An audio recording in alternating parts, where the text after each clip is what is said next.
오늘은 참된 예배라는 제목으로 하나님 말씀 함께 나누고 기도하도록 하겠습니다. 우리는 이 성경에 나오는 인물들을 통해서 우리 자신의 모습을 볼 때가 많습니다. 요한복음 3장에 나오는 니고데모는 겉으로 보기에는 부족한 게 전혀 없던 사람입니다. 니고데모는 집안도 좋고 학벌도 좋고 돈까지 많은 소위 상류층에 속한 사람이었습니다. 하지만 이 니고데모의 내면에는 이 영생을 향한 깊은 갈망이 있었습니다. 반면 저희가 지금 보고 있는 요한복음 4장에는 이제 사마리아 여인이 나오는데 이 여인은 니고데모와는 정반대되는 사람이었습니다. 사마리아 여인은 아픈 과거와 힘든 현실 속에서 어렵게 살아가고 있던 사람입니다. 그런데 이 사마리아 여인의 내면에도 영생을 향한 깊은 갈망이 있었습니다. 결국 하나님을 갈망한다라는 점에서는 부자든 가난한 사람이든 많이 배웠건 못 배웠건 모든 사람이 다를 것이 없습니다. 인간에게는 하나님이 주시는 영적인 생명이 반드시 필요합니다. 감사한 것은 하나님께서 우리 마음속에 그 갈망을 아시고 언제나 우리를 찾아와 주신다라는 겁니다. 이제 오늘 본문 보시면 세 부분으로 나눠서 살펴볼 텐데, 첫 번째 여인의 두 마음입니다. 두 번째 참된 예배의 핵심, 세 번째 참된 예배의 방법입니다. 먼저 여인의 두 마음을 보겠습니다. 이 사마리아 여인은 한편으로는 우상을 숭배하면서도 또 다른 한편으로는 하나님을 갈망하는 어떤 인간의 이런 모순된 마음을 잘 보여줍니다. 18절 보시면 예수님께서 여인에게 너에게는 남편 5이 있었고 지금 있는 자도 너의 남편이 아니니 너의 말이 참되다, 이런 말씀을 하십니다. 여인에게는 5명의 남편이 있었습니다. 그리고 지금은 또 다른 남자와 여인이 살고 있었습니다. 이것은 이 여인의 과거가 결코 이렇게 순탄하지 않았음을 보여줍니다. 과거에는 이 본문을 소위 알레고리적, 풍유적으로 해석을 하기도 했습니다. 이 알레고리적 해석에 따르면 이 사마리아 여인은 인종적이고 신앙적으로 이렇게 혼합되어 버린 사마리아 사람들을 상징한다라고 볼 수 있습니다. 기원전 722년에 북이스라엘 왕국이 아시리아 제국에 멸망을 당합니다. 이때 이제 아수르 왕이 이 메소포타미아, 저 이스라엘 북쪽에 있는 수리아 지역에 거주하던 이방 족속들을 강제로 이 사마리아 지역으로 이주를 시켜서 피를 섞는 혼혈 정책을 실시합니다. 열왕기하 17장 24절 보시면 이 내용이 나옵니다. 아수르 왕이 바벨론과 구다와 아와와 하막과 스발와임에서, 다 이게 이제 그 메소포타미아 지역과 이 수리아 지방입니다. 사람을 옮겨다가 이스라엘 자손을 대신하여 사마리아 여러 성읍에 두매 그들이 사마리아를 차지하고 그 여러 성읍에 거주하니라. 이 말씀 보시면 바벨론, 구다, 아와, 하맛, 스발와임이라는 5개의 이방 지역이 나옵니다. 이 알레고리적 해석에 따르면 사마리아 여인의 5 남편이 바로 이 사마리아에 들어왔던 5 지역의 이방 신들을 상징한다고 이제 보는 겁니다. 그리고 이 사마리아 여인이 지금 살고 있는 6번째 남자는 또 다른 우상을 상징한다고 이제 볼 수 있습니다. 근데 이제 예전에 이제 목사님들이나 사실 이제 초대교회 당시에는 이 알레고리적 해석을 많이 했는데, 이 해석은 본문을 지나치게 영적으로만 해석하려는 좀 그런 위험성이 있습니다. 그래서 오늘날에는 교회에서 이게 알레고리적으로 성경을 해놓은 것을 굉장히 조심하는 경우가 많습니다. 그런데 저희가 오늘 본문을 구태여 이렇게 알레고리적으로 해석을 하지 않는다고 해도 사마리아 여인이 과거에 우상 숭배적인 삶을 살았다는 것은 충분히 짐작이 가능합니다. 이 종교개혁자 칼빈은 하나님께서는 모든 인간 안에 종교의 씨앗을 심어두셨다라는 말을 했습니다. 이 종교의 씨앗이 무엇인가 하면 하나님에 대한 감각을 말합니다. 그래서 모든 사람은 하나님의 형상대로 창조되었기 때문에 그 마음속에 하나님을 향한, 하나님을 찾고자 하는 강한 어떤 본능, 종교적 본능이 있다라는 겁니다. 그런데 인간이 타락했기 때문에 이 본능을 잘못 사용해서 하나님을 찾지 못하고 도리어 엉뚱한 우상을 섬기게 된다라는 겁니다. 그래서 모든 사람은 결국 참되신 하나님을 섬기든지 아니면 하나님 아닌 우상을 섬기든지 둘 중 하나는 섬길 수밖에 없는 존재입니다. 복음서 보시면 부자 관원이라고 알려진 청년이 예수님을 찾아옵니다. 이 청년의 마음속에도 니고데모처럼 하나님이 주시는 그 영생을 향한 갈망이 있었습니다. 예수님은 그 청년을 보시고 사랑하시면서 네가 재물이 많으니 그 재물 다 팔아서 가난한 사람들에게 나눠주고 너는 나를 따라라 이렇게 말씀을 해주십니다.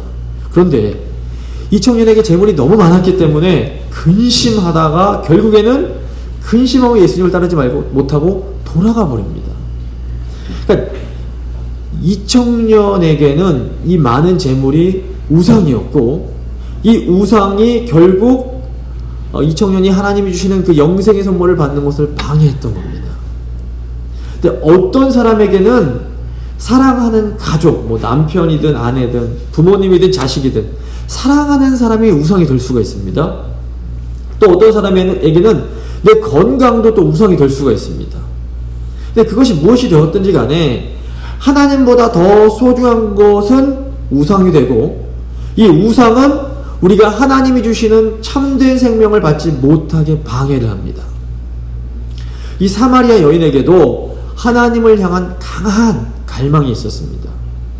이 여인은 남편을 통해서 이 갈망을 채워보려고 했을 수 있습니다.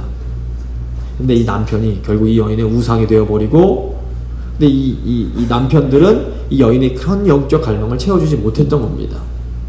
예수님께서 여인을 향해서 가서 네 남편을 데려와라 이렇게 말씀하신 것이 바로 이 때문입니다. 이 여인은 이 남편이라는 우상을 제거해야만 하나님께서 주시는 이 생명을 받아 누릴 수가 있었던 겁니다. 하나님은 그래서 때로 우리에게도 우리가 정말로 소중하게 생각하는 것을 포기해라 라고 말씀하실 수가 있습니다. 나쁜 것이 아닙니다. 너무 좋은 것인데 사실은 하나님이 주신 것인데 하나님보다 더 소중하게 생각하는 것, 이게 우상인 겁니다. 그래서 하나님께서 우리가 소중하게 여기는 것을 그만 포기해라 말씀하시는 것은 우리가 우상처럼 섬기는 것이 제거돼야만 우리가 하나님 주시는 생명을 누리면서 살 수 있기 때문입니다. 19절 보시면 여자가 이르되 주여 내가 보니 선지자로소이다. 우리 조상들은 이 산에서 예배를 했는데 당신들의 말은 예배할 곳이 저 예루살렘에 있다 하더이다. 여인이 예수님께서 자신이 우상처럼 섬기던 남편에 대해서 알고 계신 것을 다 깨닫고 나서는 예수님을 향해서 와 당신은 선지자시군요 이렇게 말을 합니다. 그리고 여인이 이 예수님께 예배에 대해서 질문을 합니다.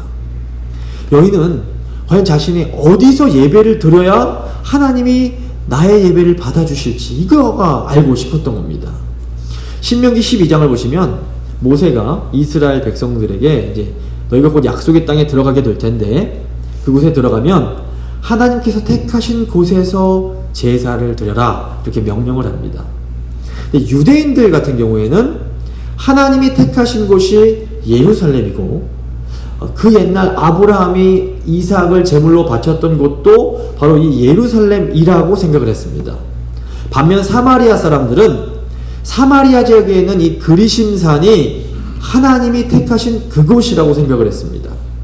그리고 이삭을 제물로 바쳤던 곳도 예루살렘이 아니라 그리심산이라고 믿었습니다. 사마리아인들은 그 사무엘의 스승인 엘리 제사장이 그리심산이 아니라 실로에다가 하나님 전을 세우면서 그러니까 성막을 세우면서 유대인들이 진리로부터 떠나게 되었고 예루살렘의 그 성전을 세운 것이 큰 잘못이다 라고 주장을 했습니다. 그리고 또 이제 유대인들이 바벨론 포로 생활을 마치고 돌아온 후에 또다시 예루살렘의 성전 지은 것 이것도 사실은 모세의 명령을 어기는 그런 죄다라고 주장을 했습니다. 이렇게 이제 유대인들과 사마리아인들 사이에서는 역사적으로 아주 뿌리 깊은 적대감이 있었던 겁니다. 근데 중요한 것은 이 사마리아 여인에게 하나님을 예배하고자 하는 그런 마음이 있었다는 겁니다. 사마리아 여인 보시면 삶을 보면 계속해서 남편을 갈아치우면서 죄 속에서 살았습니다. 그런데 이 여인의 마음 속에는 하나님께 진정한 예배를 드리고 싶은 강한 열망이 있었던 겁니다. 그리고 하나님께서 이 여인의 마음을 알아주셨습니다. 그래서 겉보기에는 맨날 죄만 지으면서 전혀 하나님 찾을 것 같지 않아 보이는 사람도 사실은 그 마음속에서 하나님을 간절히 찾고 있을 수 있습니다. 누가복음 보시면 삭개오라는 이런 키 작은 사람이 나오는데 이 사람이 유대인들에게 아주 비난을 받는 세리였습니다. 하지만 삭개오의 마음에는 그 누구보다도 예수님을 만나고자 하는 강한 열망이 있었습니다. 예수님께서 이 삭개오의 마음을 아시고 삭개오를 찾아가서 삭개오를 만나 주십니다. 그래서 겉보기에 쾌락을 따르고 온통 많은 죄를 짓고 살아간다고 해서 그 사람이 하나님을 찾지 않는 것은 아닙니다. 사람은 누구나 저 마음 깊은 곳에서는 삶의 의미를 찾고 싶고 하나님이 주시는 그런 생명을 누리고 싶은 그런 열망이 있는 겁니다. 그렇기 때문에 교회인 우리는 정말 저 인간은 예수님 안 믿을 것 같아, 저 인간은 도저히 구원이 불가능할 것 같아 라고 보이는 사람에게도 담대하게 이 기쁜 소식을 전할 책임이 있는 겁니다. 이제 두 번째, 참된 예배의 핵심입니다. 사마리아 여인도 하나님께 참된 예배를 드리고 싶은 마음이 있었습니다. 그런데 마음이 있다고 또 우리가 하나님의 예배를 드릴 수 있는 게 아닙니다. 하나님께 바르게 예배할 때에 우리는 하나님으로부터 생명을 공급받게 됩니다. 그런데 하나님을 바르게 참되게 예배하려면 바른 지식이 필요합니다. 21절입니다. 예수께서 이르시되 여자여 내 말을 믿으라. 이 산에서도 말고 예루살렘에서도 말고 너희가 아버지께 예배할 때가 이르리라. 여인은 예배에 있어서 중요한 게 장소라고 생각을 했습니다. 하지만 예수님은 예배에 있어서 정말로 중요한 건 장소가 아니라고 말씀하시면서 곧 아버지께 예배할 때가 올 거다라고 말씀하십니다. 22절입니다. 너희는 알지 못하는 것을 예배하고 여기서 우리는 이제 유대인들을 말합니다. 아는 것을 예배하노니 이는 구원이 유대인에게서 남이라. 예수님께서 사마리아 사람들이 알지 못하는 것을 예배한다라고 하신 이유가 무엇일까요? 사마리아인들은 하나님께 어떻게 나아가야 할지 알 수가 없었습니다. 왜냐하면 사마리아인들이 고집스럽게 오직 모세 오경만 하나님의 말씀이다라고 주장했기 때문입니다. 결국 사마리아 사람들은 하나님께서 모세 오경 이후에 역사서, 선지서, 시가서를 통해서 계시해 주신 하나님의 뜻을 알 수가 없었습니다. 그러니까 사마리아인들은 하나님을 예배하고 싶은 마음은 있었습니다. 하지만 하나님을 어떻게 예배할지에 대한 바른 지식이 없었던 겁니다. 그래서 사마리아인들이 그 마음에도 불구하고 하나님이 주시는 생명을 누리지 못했던 것은 하나님을 향한 바른 지식이 부족했기 때문입니다. 반면 유대인들은 사마리아인들보다는 하나님에 대해서 더 많은 지식을 가지고 있었습니다. 그런데 유대인들은 교만했습니다. 유대인들은 교만 때문에 하나님의 그 뜻을 받아들이고자 하는 마음이 없었습니다. 교회사를 보시면 참 흥미롭게도 이 바른 지식과 뜨거운 마음 중에서 무엇이 더 중요한가를 두고 왔다 갔다 하는 반복이 되는 역사입니다. 바른 지식이 참 중요합니다. 그런데 이 바른 지식만을 지나치게 강조하다 보면 사람들이 교만해지면서 마음이 차가워지고 하나님과 이웃에 대한 사랑이 식어버리는 일이 생겨나곤 했습니다.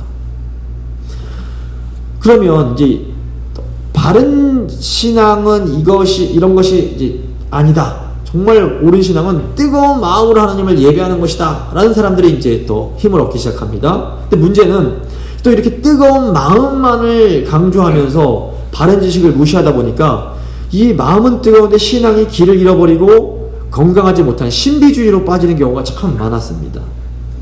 결국 우리가 알 수 있는 것이 무엇입니까? 하나님을 바르게 예배하기 위해서는 바른 지식과 뜨거운 마음 두 가지가 다 필요하다라는 겁니다. 그런데 인간은 타락했기 때문에 항상 이렇게 좌로나 우로나 치우치기가 쉽습니다. 그래서 교회의 정통성을 중시하는 좀 이렇게 지적인 분들일수록 바른 지식을 많이 강조합니다. 물론 바른 지식이 중요합니다.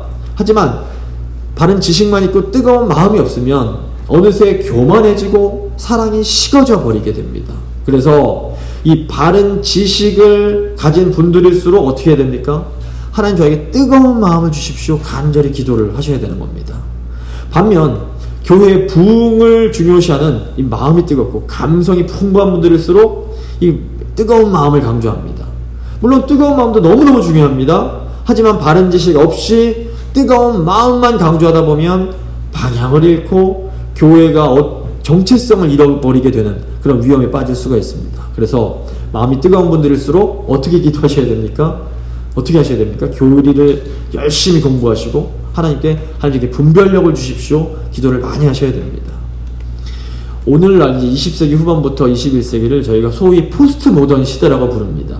이 포스트 모던 시대의 중요한 특징 중 하나가 이 바른 지식을 이제 추구하는 이성보다는 감성, 우리 느낌을 더 중요하게 생각하는 겁니다. 근데 문제는 교회도 이런 시대적인 흐름에 크게 영향을 받는다라는 겁니다. 그래서 요즘에는 그리스도인들도 바른 교리나 바른 지식보다는 이 감정, 막 뜨거운 거를 더 중요하게 생각하는 사람들이 많습니다. 물론 우리 감정은 하나님이 우리에게 주신 소중한 선물입니다. 그래서 성도는 하나님께서 주신 감정을 잘 가꾸고 돌볼 책임이 있습니다. 감정 무시하시면 안 됩니다. 그런데 감정만을 너무 이렇게 감정을 이렇게 무시하면서 살아가다 보면 마음의 병이 점점 깊어지고 우울증이나 공황장애 같은 병으로 이어질 수가 있습니다. 그래서 감정을 잘 돌보셔야 됩니다. 근데 문제는 뭐냐면 한쪽으로 또 너무 자꾸 치우치는 겁니다. 감정을 무시하면 안 되지만 그렇다고 감정에만 너무 끌려다니다 보면 나도 모르는 사이에 내 감정이 나를 다스리는 우상처럼 되어버릴 수가 있습니다. 그래서 우리가 감정의 포로가 되면 내 마음속에 있는 어떤 억울함, 분노의 감정 때문에 우리가 이성을 잃고 하나님의 뜻에 순종하지 못할 때가 많습니다. 또 감정에 지나치게 사로잡히다 보면 어떤 연민에 빠져서 하나님의 사랑을 느끼지 못하고 사실은 감사할 게 너무 많은데 계속해서 신세한탄을 하면서 우울한 이런 감정의 늪으로 계속 빠져 들어가게 되는 경우가 참 많습니다. 요즘 젊은이들 중에서 이런 사람들이 굉장히 많습니다. 그렇다면 이렇게 감정으로 충만한 시대에 우리 성도들은 어떻게 행해야 할까요? 마태복음 22장 37절에 그 답이 나옵니다. 예수께서 이르시되 너의 마음을 다하고 목숨을 다하고 뜻을 다하여 주 너의 하나님을 사랑하라. 여기서 마음은 우리 뜨거운 마음, 감정에 해당하고 뜻은 영어로 mind, 우리의 지식, 바른 지식과 관련이 됩니다. 우리는 뜨거운 마음과 바른 지식으로 우리 주 하나님을 사랑해야 됩니다. 우리가 계속해서 나에게 초점을 맞추면 계속해서 나만 들여다보면 우리는 절대로 행복해질 수가 없습니다. 사람들이 보통 사랑에 빠졌을 때 행복해지는데 그 이유가 무엇인가 하면 정말 사랑에 빠지면 사랑하는 사람만 생각나지 나를 생각하지 않기 때문에 그렇습니다.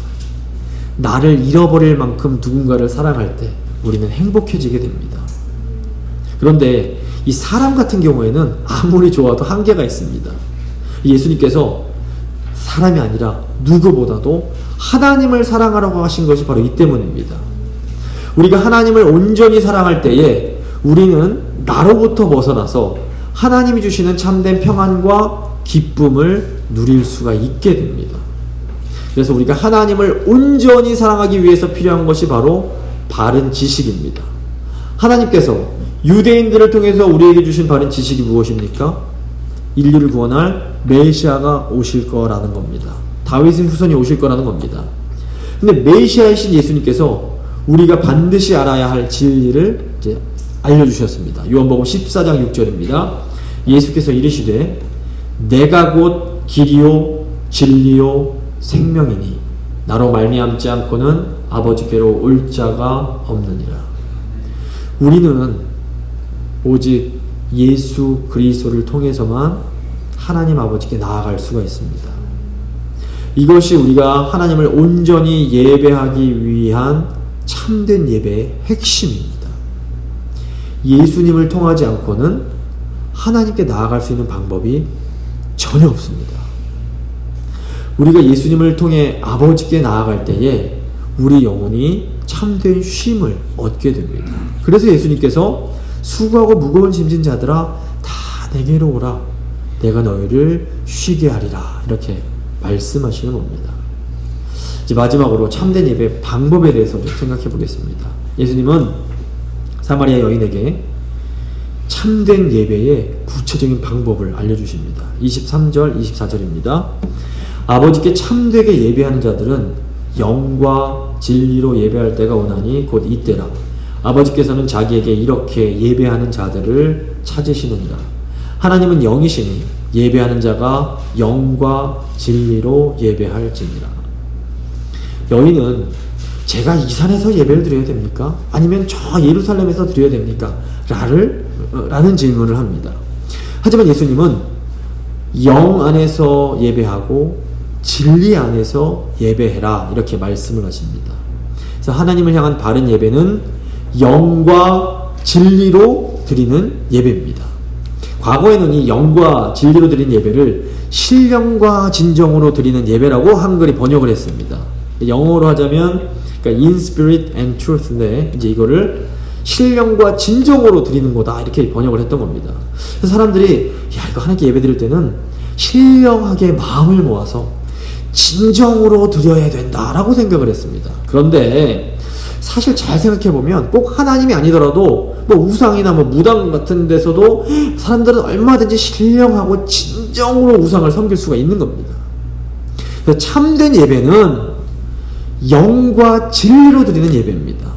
영과 진리로 예배한다라는 것은 영과 진리 안에서 in spirit and truth 그러니까 영과 진리 안에서 예배하는 것을 말합니다. 그러니까 영은 예수님께서 주시는 생수 곧 성령을 의미합니다. 그리고 진리는 진리이신 예수님 자신을 의미합니다. 그러니까 영과 진리로 드리는 예배는 성령 안에서 예수님께서 구원자이심을 고백하는 예배입니다. 아무리 좋은 예배당에서 아무리 화려하고 멋있는 방법으로 예배를 드린다고 해도 성령의 역사로 예수님만이 우리의 참된 구원자가 되신다라는 것을 믿지 못한다면 그 예배는 하나님께서 받으시는 참된 예배가 될 수 없는 겁니다. 하지만 허름한 곳에서 아주 단순한 예배를 드린다고 해도 성령이 함께 하시면서 예수님만이 우리의 구원자이심을 믿음으로 고백하는 사람들이 드리는 예배는 하나님이 기뻐 받으시는 예배가 되는 겁니다. 25절입니다. 여자가 이르되 메시아 곧 그리스도라 하시는 이가 오실 줄을 내가 아노니 그가 오시면 모든 것을 우리에게 알려주시리이다. 예수님으로부터 참된 예배에 대해서 말씀을 들은 여인이 아주 놀라운 고백을 합니다. 그 여인도 메시아 곧 그리스도가 오실 것을 알고 있었고 기다리고 있었던 겁니다. 남편을 우상처럼 섬기고 살았지만 그 여인의 마음속에는 간절함으로 그 자신을 구원해 주실 메시아 예수 그리스도를 기다리고 있었던 겁니다. 이 여인의 고백을 들으신 예수님께서 이제 이 여인에게 자신이 누구이신지를 알려주십니다. 26절입니다. 예수께서 이르시되 내게 말하는 내가 그다 라고 말씀하십니다. 예수님께서 내가 그라 라고 말씀하시는데 이 표현은 출애굽기를 보실 때 모세가 하나님 누구십니까? 하나님의 이름이 무엇입니까? 물었을 때에 나는 스스로 있는 자다. I am who I am 할 때 그 I am 바로 내가 그다. 똑같은 표현입니다. 예수님은 그리스도를 기다리던 이 여인에게 내가 바로 네가 그토록 기다리던 그 그리스도다 라고 알려주신 겁니다. 예수님이 그리스도이심을 깨닫게 된 순간 이 여인은 생수 곧 성령의 선물을 받게 되는 겁니다.